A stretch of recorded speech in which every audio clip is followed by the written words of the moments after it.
सुप्रभात बच्चों, हिंदी की क्लास में आपका स्वागत है। आज हम लोग पाठ 8 में पढ़ेंगे समझदार बंदर। अब देखिए बंदर किस तरह के समझदार थे, कैसे बंदर थे, इसकी कहानी पढ़ेंगे। बंदर की कहानी। किसी गांव में एक बुढ़िया रहती थी। बुढ़िया मतलब बूढ़ी औरत रहती थी। एक दिन उसके घर में सांप निकल आया। तो सांप से तो सब डरते हैं, आपको भी डर लगता होगा, सबको डर लगता है। और सांप देखकर वह डरी नहीं। वो क्या की बुढ़िया, सांप को जीवित पकड़ के मतलब जिंदा पकड़ के और उसको एक हांडी में बंद कर दी, मिट्टी के बर्तन में बंद कर दी। और हांडी को वो गांव के बाहर पेड़ के नीचे रखाई। और उस पेड़ पर ढेर सारे बंदर रहते थे। और हांडी को देखकर एक बंदर उसमें से धीरे धीरे नीचे उतरा। उसको लगा जो उसमें कोई खाने की चीज होगी, तभी तो वो नीचे उतरा। और हांडी में ऐसा सोचकर वह उसके मुंह में पानी आया और वह उत्सुकतावश नीचे उतरा। और वो हांडी क्या हुआ, हांडी से जैसे ही वह बंदर कपड़ा हटाया तो फट से एक सांप अपना फन निकाल दिया। देखिए कैसे फन निकाले हुए हैं। और जहरीले सांप ने उसमें से जैसे ही अपना मुंह निकाला और बंदर को काटने के लिए फन फैला दिया। बंदर डर गया, लेकिन वह डर कर अपनी बुद्धि नहीं खोई। दुख के समय अपनी बुद्धि को, किसी संकट के समय धैर्य से काम लेना चाहिए, अपनी बुद्धि को नहीं खोना चाहिए। और वही काम बंदर ने किया और उसकी बुद्धि भ्रष्ट नहीं हुई, उसने अपनी बुद्धि नहीं खोई और झट से सांप का जो गर्दन था वो कस के अपने हाथ में पकड़ लिया। और सांप क्या किया, सांप अपनी पूंछ से बंदर के दूसरे हाथ को जकड़ लिया। तो बंदर क्या किया, बंदर सांप का गर्दन वो छोड़ा ही नहीं। अगर छोड़ देता तो उसको काट लेता। वह सांप के सिर को पेड़ की डाल से बड़े जोर जोर से रगड़ने लगा। और रगड़ते रगड़ते जब सांप का सिर जो है एकदम टूट गया तो वह मर गया।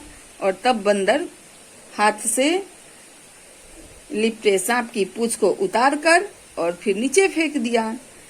फिर दूसरे बंदर डाली पर बड़े भय से यह देख रहे थे। अब अपने साथी को विपत्ति से बचा देख सब बड़े खुश हुए। सबने किलकारी मारी, क्योंकि अगर सांप काट लेता तो वो मर जाता, क्योंकि सांप में जहर होता है। और ये बंदर बड़े साहसी थे। मतलब वो जो बंदर था उसमें से जिसको सांप मिला था, जो हांडी पकड़ के लाया, वो बहुत ही साहसी था। अब क्या हुआ, सभी बंदर तो बड़े आनंदित हुए। बंदर ऐसे भी समझदार जानवर होता है। वह क्या होता है, मनुष्य से मिलता जुलता होता है। उसका हाथ पैर बिल्कुल मनुष्य की तरह होता है। और बंदर कहाँ रहते हैं, बंदर देखिए बंदर पेड़ों पर रहते हैं। वो तो चिड़िया की तरह अपना घोंसला नहीं बनाते, किसी मांद को नहीं देखते, हमेशा पेड़ पर रहते हैं और झुंड में रहते हैं। एक झुंड में 20-25 से 100 तक का भी समूह रहता है। और ये बंदर बहुत ज्यादा होशियार होते हैं।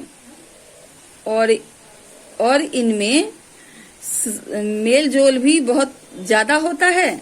और झगड़ा भी जब होता है तो भयानक होता है। बहुत झगड़ा होता है इन लोगों में। अफ्रीका के जंगल में एक प्रजाति का बंदर पाया जाता है, जिसे उसका शरीर बहुत बड़ा होता है और जिसको हम उसे गोरिल्ला के नाम से जानते हैं। कोई गोरिल्ला आदमी के समान शरीर बड़ा होता है और गोरिल्ले देखने में बहुत ज्यादा बलवान और भयानक लगते हैं। देखिए कितना बड़ा गोरिल्ला है, आप लोगों ने देखा भी होगा चिड़ियाघरों में। और गोरिल्ला जो होता है वो बड़ा ही हिंसक स्वभाव का होता है। गोरिल्ला क्या होता है, बड़ा ही हिंसक स्वभाव का होता है। और जिस जंगल में रहता है वो, उसमें कोई जाना नहीं चाहता। कभी कभी जब हाथी इस क्षेत्र में आ जाते हैं तो हाथी को भी मार मार के पेड़ों की डालियों से मार मार के भगा देता है और घबरा कर हाथी भाग जाते हैं। भगवान रामचंद्र जी जो थे उनके पास वानरों की बड़ी सेना थी, वानरों की बड़ी सेना थी और उसी के साथ वे लंका, उसी में हनुमान जी भी रहते थे और उसी से लड़के वे लंका पे विजय पाए। श्री राम हनुमान जी जो थे वो श्री राम जी के भक्त थे और सबके मुखिया भी थे और हनुमान जी के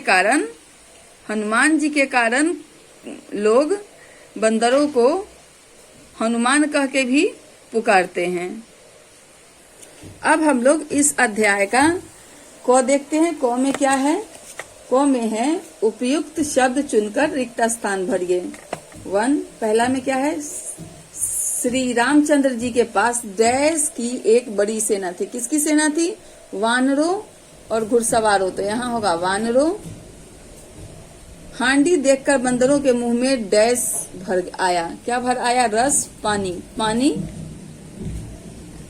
डैश में कई जातियों के बंदर पाए जाते हैं। भारत, अफ्रीका में। अब यहाँ है गोरिल्ले डैश में रहते हैं, खेतों में, घने जंगलों में। तो इसमें घने जंगल होगा। फिर दूसरा है सही कथन के सामने सही तथा गलत के सामने गलत लगाइए।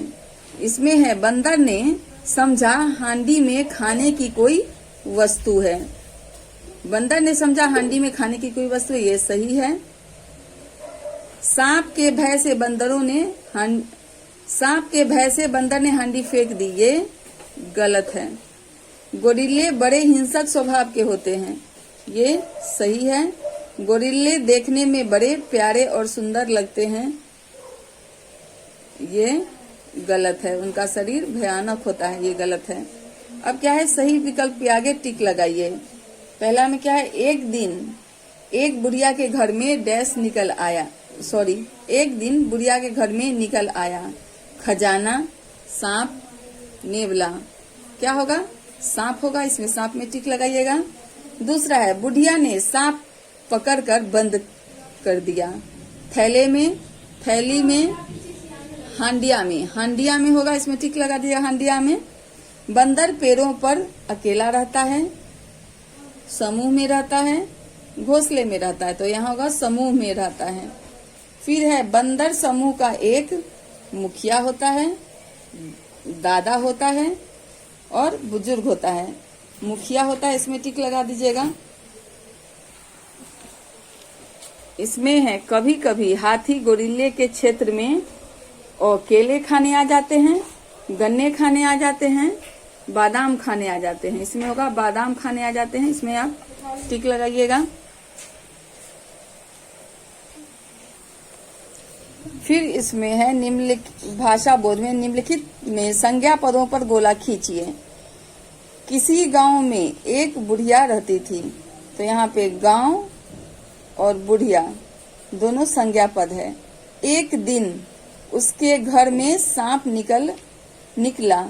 यहाँ सांप और घर दोनों हो गया संज्ञा पद। पेड़ पर बंदर रहते थे। तो पेड़ और बंदर ये संज्ञा पद हो गया। हांडी देखकर एक बंदर धीरे धीरे पेड़ से नीचे उतर आया। तो हांडी, बंदर और पेड़ ये तीनों संज्ञा पद है। यहाँ क्या है? निम्नलिखित शब्दों के लिंग बदलिए। लिंग बदलना है। तो बंदर का क्या हो जाएगा? बंदरिया। और बुढ़िया का बूढ़ा।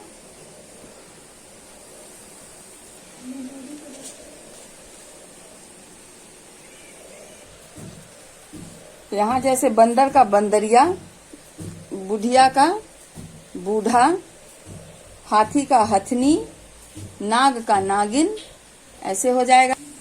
फिर यहाँ देखिए गौ में है निम्नलिखित शब्दों के बहुवचन बनाइए। डाली का क्या हो जाएगा? डालियां। नाली का नालियां। फली का फलियां। कली का कलियां और पत्ती का पत्तियां। ठीक उसी तरह से सेना का सेनाएं, दीवार का दीवारें, कलाई का कलाइयां, गोरिल्ला का गोरिल्ले और समस्या का समस्याएं। इस तरह करके इसे आप लोग कॉपी में बनाइएगा।